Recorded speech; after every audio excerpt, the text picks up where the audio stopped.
大家好，我们的身边一点都不缺乏那些望子成龙的家长，他们呢总是会嫌弃国际学校的教育是否抓得太松了，就算抓，是否又教得太简单了。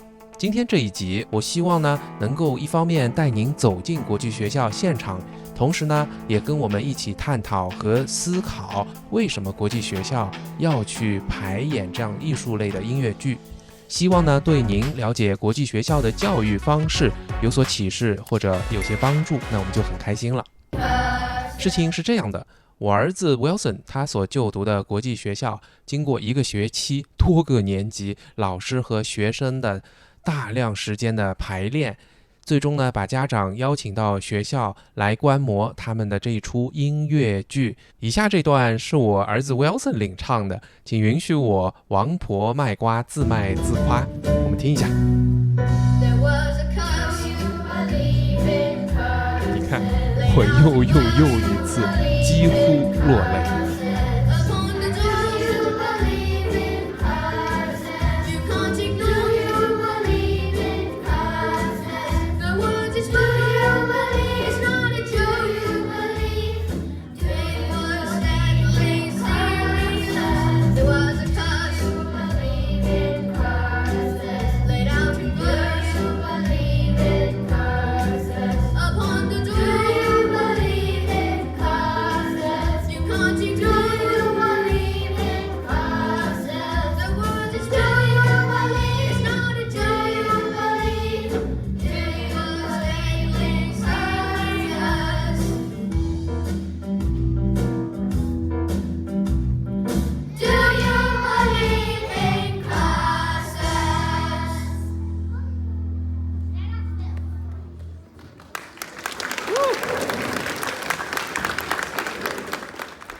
我太太也问我，她没明白为什么国际学校会要这么大费周章的去做音乐剧的彩排。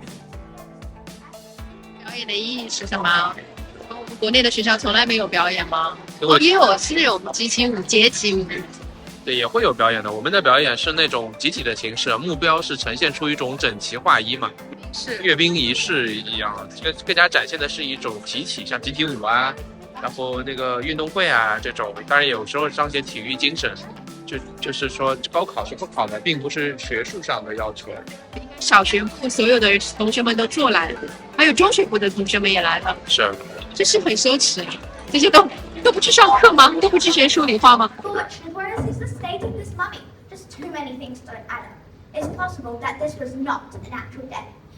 我想可以从对家长、对学校和对学生三个角度来回答。我们先看看对学生和对家长，咱们俩是怎么看的？怎么看学校让孩子们排了这样一场 musical？ 我其实还是没有想明白，我还是没有想明白，因为对我来说，我觉得会唱歌、会表演、会这种服装什么构画、舞美 ，so what？这个东西对人生的意义是什么？然后其实他们这台戏后面也排练了大量时间啊，就。如果我们功利的角度上来说的话，也不是每个孩子都有很多台词啊，他每人负责一段。那他们的这个学习的意义是什么？是不是在浪费时间？你先有一些答案吗？我觉得有一些答案吧，就一个是我觉得小朋友，我们自己小朋友在家里面准备的时候，他会经常问我们一些英文的这个词汇、没错，词组。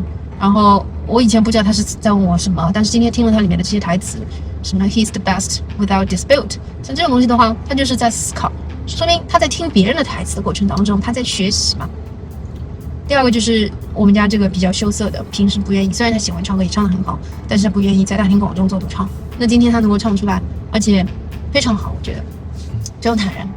OK， 你刚刚说的对学生的作用嘛，我其实想核心的问你两个问题，一个是你现在怎么体会音乐剧到底有什么作用？你刚才说一直在怀疑它是否没用了，因为中国人总有一种实用主义的观点去想它的用是什么。音乐剧本身有些什么有意义的东西吗？我还是不太清楚啊，可能现在想起来就是 have fun， 就是大家一个大孩子、小孩子、老师。第二个就是我相信这个孩子们可能在这个过程当中见证了说什么叫 coordination。这对学生的作用。我是说音乐剧啊，音乐剧我想它应该就是电影，它是一种戏剧，它是电影的前身。所以你看它有文学，它本身就是讲的一个 whodunit， 一个悬疑剧的故事，还穿梭到了欧洲的精神源泉埃及这个上面去。第二，它是美术，它要舞美、灯光，它都能够把它放到一起。还有很多现代工业的收音啊，它的这什么歌曲啊、音响这些都把它配合到一起。它也是一种它更是音乐，要把它给唱出来，它还是表演，相当于学生在这个地方一下子进入了一个新的世界，而这个世界在1个小时内包含了所有东西，包括你刚刚讲的，他们对英语、对于音乐这些兴趣，都在学生身上被放大出来，因为它是非常浓缩的一个东西。那同时呢，就是他们相当于这1小时过了一个新的生活、新的体验，这个很有用。你刚刚可能启发了你，我觉得音乐剧是这个样子的，音乐剧它不光旋律美，而且音乐剧里面配的这个歌词也是很最精华的，是吧？对的，它的语言，对这个说的对，台词是更加凝练，然后用词是更加的高级，对，有美感。还有文学，它除了是故事，它的用语。今天他唱的那些有一个唱2串，我现在脑子里面还在回想它这个旋律，就是很美的，然后加上童声，这个还有他的那些对话也是最精炼的。就像那个莎士比亚的台词一样的，就 I supposed to be so， 他们还加了很多搞笑的东西嘛，所以在电影之前就只有戏剧，戏剧有音乐剧，音乐那对我觉得你说对小孩的影响就很大呀，因为未来如果是一个娱乐的时代，他们要做 YouTube， 怎么吸引人呢？要把声音、表演、台词都要放进去，他就学到了。比方说他要做一个政治家，他要做一个销售，他都要学会这些东西。当然还有很多其他的作用。第二就是我特别想要采访你的，就我想整个学校从一开始上各种各样的课到排练，到今天我们1个小时看完结束，今天我们现在坐在车上，你觉得对家长有些什么影响？这次排练？我也不太明白，就是我印象里面还是我要学生就是念书，然后学生学这个，我现在还是不太明白。我觉得一个意义就是让但我不说结果，我就是说它对我们的意义是，它让我们重新反思什么是教育，教什么。因为我们身边有这种声音，说这个学校太松了，散养。所以通过这个，我们要反思一下，教给孩子的应该是什么？什么是教育？它能提供什么？我不知道像华小啊会不会做这种活动，先做一个比较。然后中国的时候，我们学校有没有搞过这个？可能我今天最大的感触就是，这个世界上不是就是容错率嘛？就每个人他能够，首先是完成比完美更重要。每个人的话，他把自己的东西做好，先做完。然后再追求一个做好。我们现在在国内的感觉就是你要做到完美，没有任何做错的可能性能够给你去承担这个后果。但是这边的话没有关系，你的 priority 就是 enjoy 之后，可能你发现自己是不是有兴趣，是不是擅长，再给你更多的机会去深挖。可能他们是这样一个模式，但我现在不是很确信。我其实想来想去啊，他们在表演，我也在想，我觉得家长可能我只想到2个意义，而且这3者对学校、对家长、对孩子来说，对家长的影响好像还是最小的。一个就是我们重新思考教育，第2个就是让你过来有一个机会，真正的家校活动，看到学校是怎么组织的，然后给学生去鼓掌，为你的孩子而感到骄傲。最后啊，我对很多家长所谓的追求学术，我个人呢稍微有些不以为然。我从这样的几个角度来考虑这个问题。第一，我非常想要知道咱们对孩子的教育的终极目标清晰吗？是什么呢？如果你希望他未来做学术、做教授，那没有问题。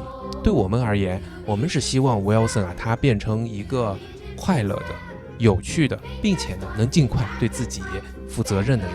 那么学术成绩的提升，对我们家的教育来说，不是卡点，也不是核心点，做它的意义并不是太大。第二，即便将话题收缩到学术能力提升这一个点上，我想更多我们要去思考，又是什么帮助了孩子在底层推动他学术能力的提升，也就是具备了哪些能力，他的学术能力才会层层的往上涨，而不是感到痛苦的，是被逼的，是别人让他做的，不是他自己想做的。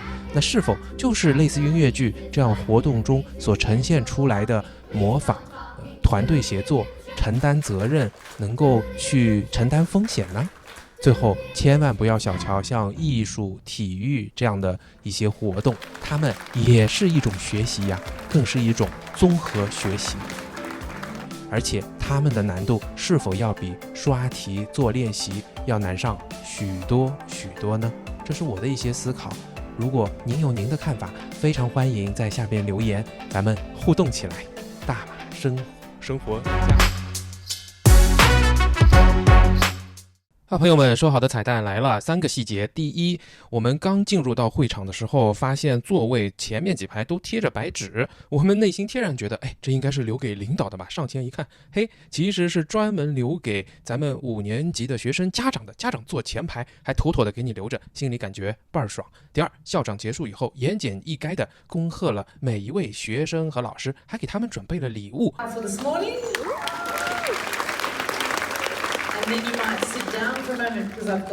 第三 ，Wilson 啊，他在表演完的当天和第2天都太忙了，因为所有的老师都跑上来跟他说 Congratulations, you are a real star， 他可开心了。好了 ，Congratulations, Congratulations, well done, well said, well done, well done. Wilson, do you enjoy it? No. Yes. Oh, very good. 你的台词是不是被减少了？没有，这个本来就这样。